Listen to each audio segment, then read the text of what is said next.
This morning we're going to be knocking off the hood. And before we get started, you want to gather your supplies. So you do need your clear plastic ruler, your hip curve. Let's see, we've got our tracing wheel, our measuring tape. I have a couple sharp pencils. Your mechanical pencils work really well also. And then your eraser because we make mistakes.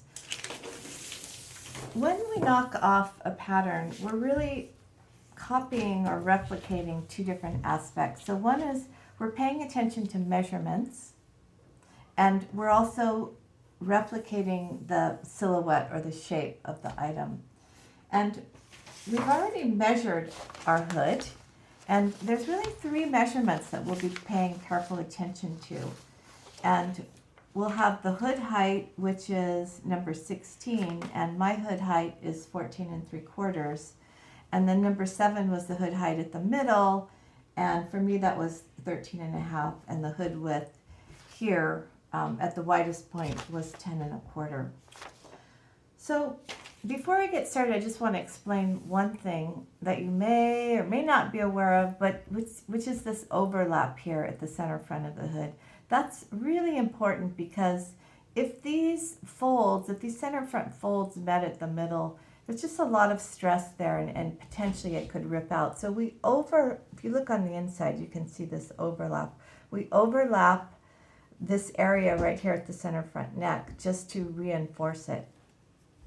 So I've seen this overlap as much as 2 inches. I've seen it as little as 1 inch.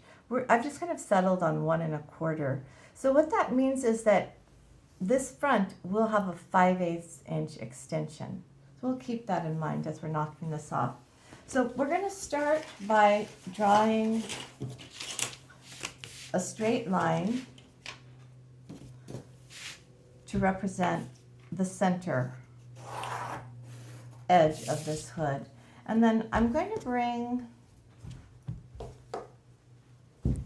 I'll start by flattening it out, and then I'm going to bring that folded front edge of this hood to that line that I just drew in there. And I'm going to have to open this up, and it's sort of hard to lay this flat, but just kind of think about bringing that folded edge to that line without distorting the whole shape of the hood. And when we knock off, we can use our pencil to trace any of the outside edges that are available to us. But when we come into the interior of the garment, we really have to use this tracing wheel. So let's go ahead and start. I've lined up the center. It's a really good idea to weight it down. And of course, you can just use your cell phone if that's all you have. And trace around the outside edge. So I'm just penciling it in. And then I'm going to leave a mark here at the neckline at the center, and a big mark here at the center back as well. And then I'll take my tracing wheel to trace through this neckline. Now, this fabric is very thick, and there's areas that it's extremely bulky. So I'm going to have to really push down hard with this tracing wheel. And as I trace, I'm tracing right into the seam line of this neckline. And I can't go through here. There's just too much thickness there. And let's go ahead and move the hood out of the way. And I know it's hard for you to see these perforated lines, so I'll just go ahead and pencil over them. Now it's really just a matter of using my tools to just create these straight lines and beautiful curved lines. I do want to pay attention to my measurements though. So again, my center front hood height was 14 3/4. So let me go ahead and mark in this top edge, and I'll measure down 14 3/4. So I'm pretty close here.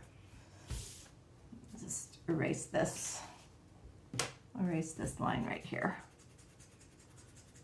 So I have my hood height at the center, right here about in the middle. Remember, it was going to be 13 1/2, so it looks like I'm hitting it here.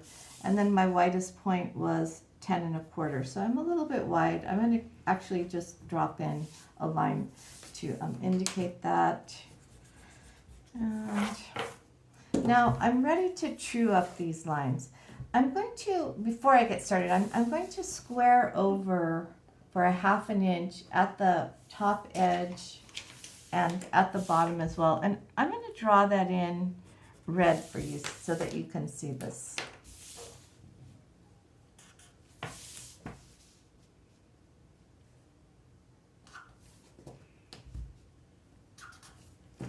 And now I'll use my hip curve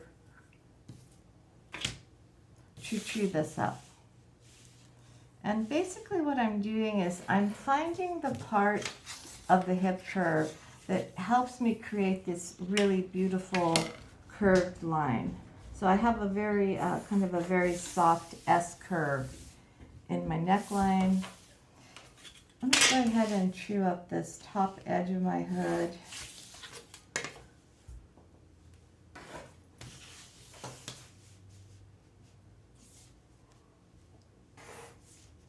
Oops, it moved on me. Okay, and before I finish this up, let's go back to our measurements now.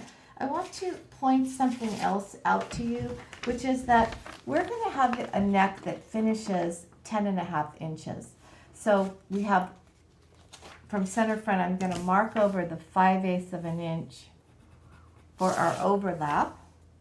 And then if you refer to this sketch that we had in our project, from that 5/8 notch to the shoulder notch, it needs to measure 6 inches. And then from the shoulder notch to the center back, we have 4.5. So that'll give us our 10.5 inch neckline. I think I'll actually use my tape measure and walk along the seam, and I'll drop in that notch at 6 inches. And then from that notch over, it's 4.5 inches.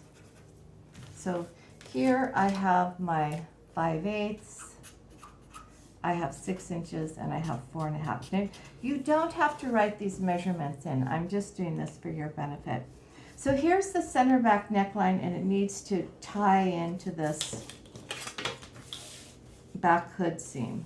So that looks like it's going to work fairly nicely. And let me erase any of these lines I don't need, just kind of neaten up my pattern. And of course, this is just a draft, so you don't have to erase. You can mark off the lines. Those are perfectly acceptable. So to finish this up, we want to draw in our 1 inch grain line, and we'll just keep it parallel to the center front, top edge to bottom. Go ahead and draw in arrows. And then normally we would label a pattern, but we'll actually label this in the system. So for now, just go ahead and write your name. I'll go ahead and write Mrs. Gotts. And you don't have to cut this out, or if you do, just cut it roughly out. Remember to bring this with you for our digitizing project.